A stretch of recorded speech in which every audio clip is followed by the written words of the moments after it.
मानिससँग आँखा छ तर सबै देख्ने शक्ति छैन। हामी देख्छौँ रूप तर सत्य देख्न सक्दैनौँ। त्यसैले भनिन्छ सर्वस्य लोचनम शास्त्र, अर्थात् सम्पूर्ण जीवको वास्तविक आँखा शास्त्र हो। जब मानिस शास्त्रविहीन हुन्छ ऊ आफ्नै मनलाई गुरु बनाउँछ। मन कहिले लोभतिर दौडिन्छ, कहिले क्रोधतिर, कहिले मोहमा डुब्छ। तर शास्त्र केवल पुस्तक होइन। शास्त्र भनेको ऋषिहरूको अनुभूति हो, परम सत्यको निचोड हो। शास्त्र जसको अर्थ अनुशासन गर्नु वा उपदेश दिनु हो। शिष्यते अनेन, जसले शिक्षा दिन्छ। शास्त्र जीवनलाई अन्धकारबाट प्रकाशतिर लैजाने दिव्य दृष्टि हो। भगवान श्री कृष्णजीले गीतामा भन्नुभएको छ, तस्मात् शास्त्रम प्रमाणम ते कार्य व्यवस्थित हो। अर्थात् के गर्नु उचित हो, के अनुचित हो, यसको प्रमाण शास्त्र नै हो। आज संसारमा समस्या किन बढ्दैछ? किनकि मानिसले कर्तव्यभन्दा इच्छा रोज्यो, धर्मभन्दा सुविधा रोज्यो, शास्त्रभन्दा आफ्नो मनलाई ठुलो ठान्यो। आजको मानिस शिक्षित छन् तर दिशाहीन छन्। सूचना धेरै छ, विवेक छैन। किनकि ज्ञान गुगलमा होइन, ज्ञान गुरुतत्वमा हुन्छ, ज्ञान शास्त्रमा हुन्छ।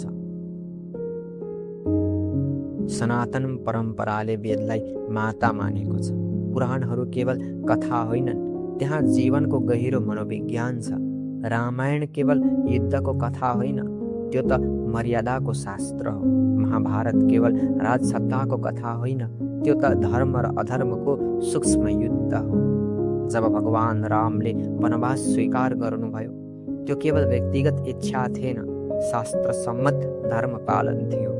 जब अर्जुन मोहमा डुब्नुभयो तब श्री कृष्णजीले उहाँलाई युद्ध सिकाउनु भएन, पहिला दृष्टि दिनुभयो। किनकि सही दृष्टि बिना सही कर्म सम्भव हुँदैन।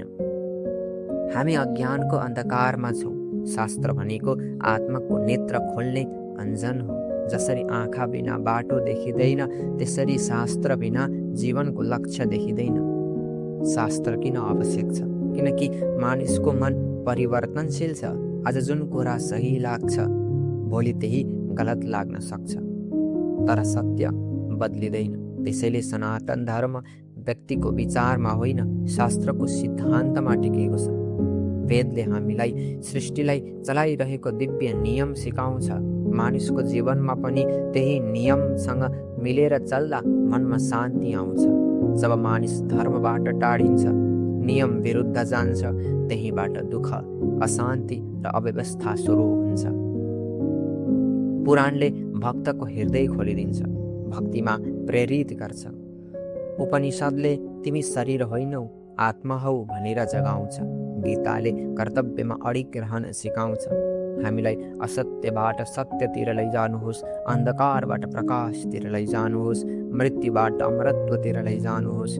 यही शास्त्रको उद्देश्य हो, यही मानव जीवनको उद्देश्य हो।